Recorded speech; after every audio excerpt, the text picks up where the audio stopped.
The United States is sending cluster munitions to Ukraine under an $800 million military aid package. The weapons are banned by most countries, but not the US, Russia or Ukraine. Human rights groups warn unexploded cluster munitions can remain a risk to civilians for years. US President Joe Biden has defended the decision. US President Joe Biden said it was the right thing to do when he signed off on sending cluster bombs to Ukraine. Mr. President, any update on the cookies? Mr. President, cluster munitions, why now? We're running out of ammunition. More than 100 countries have banned the use of cluster bombs. Once fired, they scatter into dozens of smaller bombs that can fall over an area the size of a football field.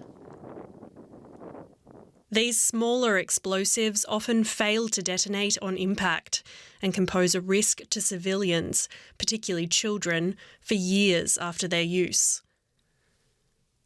The White House said it was a difficult decision to make, but that they have assurances from Ukraine that the weapons will be used in a way that minimises risk to civilians, avoiding their use in populated urban areas and recording the location.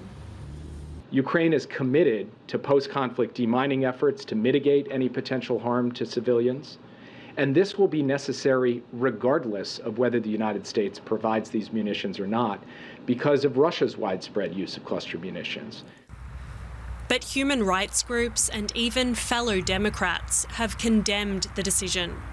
They say Russia's use of the weapon does not justify the move, and it will only bring more destruction to Ukraine. Critics say this is a line in war that should never be crossed. Well, Thomas Wiegold is a journalist and security analyst based here in Berlin. The US claims their cluster bombs have a much better failure rate than the Russians say, endangering fewer civilian lives longer term. Is that a justification? Well, it depends from which point of view you look at it. The US claims they have a so-called dud rate of 2.35% compared to 40% for Russian cluster munition. Nobody really knows outside the US military how you can exactly find out what this failure rate is. So at this point, we just have to believe them.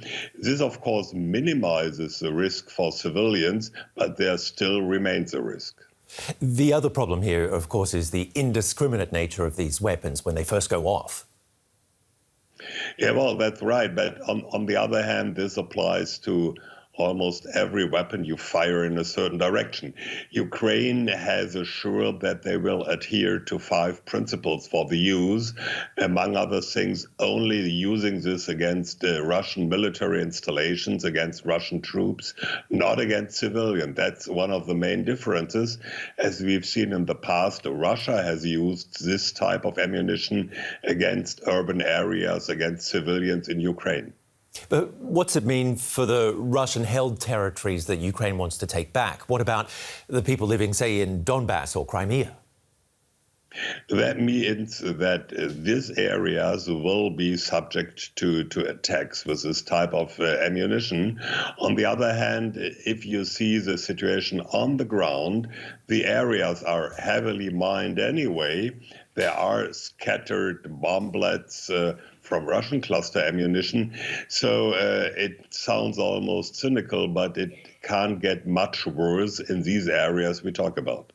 It's interesting that these weapons are banned by so many countries, but not the US or Russia or Ukraine. What's that tell you about Ukraine? Well, it's not only these countries you mentioned, also some European countries which are in NATO and which are in the EU. They do not ban these weapons because they see them as a weapon of last resort. For instance, Estonia or the smaller Baltic countries, they claim that if they are subject to a Russian attack, they will have to make use of these type of weapons. So there is the impression in certain countries that you have to keep this for the worst case. A weapon of last resort. So is that why the US's decision has come now, 16 months into this war?